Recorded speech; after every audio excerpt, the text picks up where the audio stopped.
ចឹងហើយមុននឹងចូលទៅការឧទាហរណ៍របស់យើងចឹងយើងត្រូវស្វែងយល់អំពីនិយមន័យជាមុនសិនចឹងនិយមន័យសញ្ញារាមុខសម្រាប់ប្រើជំនួសជួនជាអ្នកហោប្រកបនឹងស្រៈខ្លីចឹងទៅបានម្ដងទៀតសញ្ញារាមុខសម្រាប់ប្រើជំនួសជួនជាអ្នកហោ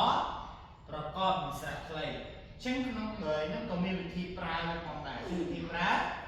សញ្ញារាមុខប្រើនៅខាងក្រោយស្រៈប្រកបសញ្ញារាមុខប្រើនៅខាងក្រោយស្រៈប្រកបចឹងសញ្ញា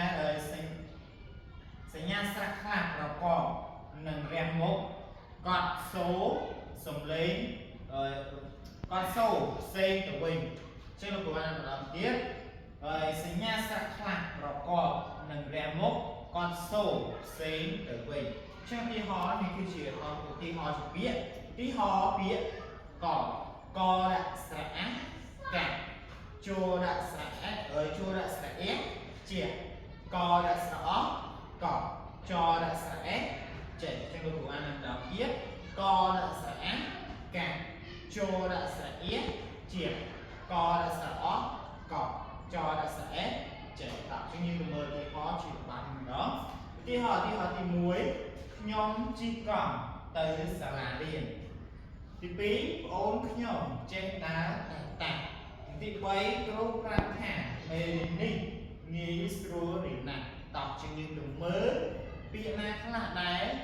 ប្រើលើសញ្ញារាមុខតោះជាងយើងមើលទី1ខ្ញុំ